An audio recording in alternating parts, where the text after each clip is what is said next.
Hi, ഇനി ഞാൻ പറയാൻ പോകുന്നത് വരണ്ട ചുമയ്ക്ക് വേണ്ടി ഉള്ള മുദ്രയാണ്. Dry cough. അതായത് ആ മുദ്ര ചെയ്യുന്നത് ഇങ്ങനെയാണ്. ഈ മോതിര വിരൽ ഇങ്ങനെ വെച്ചുകൊണ്ട് നമ്മുടെ ഈ 3 വിരലും ഇങ്ങനെ വെക്കും. ഈ വിരൽ ഇങ്ങനെ നിർത്തും. ഈ 2 കൈയിലും ഇത് ചെയ്യണം. ഒരു ദിവസം ഒരു 2-3 പ്രാവശ്യം ഇത് ചെയ്യാൻ പറ്റും. 4 പ്രാവശ്യം ഒക്കെ ചെയ്യാൻ പറ്റും.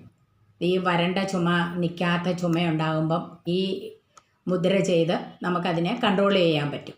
ഈ മുദ്രയിലെ സൂര്യമുദ്ര തണുപ്പിനെ അകറ്റി ചൂടുൽപ്പാദിപ്പിക്കുന്നു. കൂടാതെ തൊണ്ടയിൽ അണുബാധ ഉണ്ടാകുമ്പോൾ ആ ഭാഗം ചുരുങ്ങുകയും നമ്മുടെ ശ്വാസോച്ഛ്വാസത്തിന് ബുദ്ധിമുട്ടുണ്ടാകുകയും ചെയ്യുന്നു. ഈ മുദ്ര തൊണ്ടയിലെ വായിലെ ജലാംശത്തെ വർദ്ധിപ്പിക്കുന്നു. മുദ്ര ചെയ്യുമ്പോൾ 4 മുതൽ 5 പ്രാവശ്യം വരെ ഈ മുദ്ര ചെയ്യുകയാണെങ്കിൽ 5 മിനിറ്റ് വീതം ഈ പ്രോബ്ലങ്ങളെല്ലാം ശരിയായി കിട്ടും.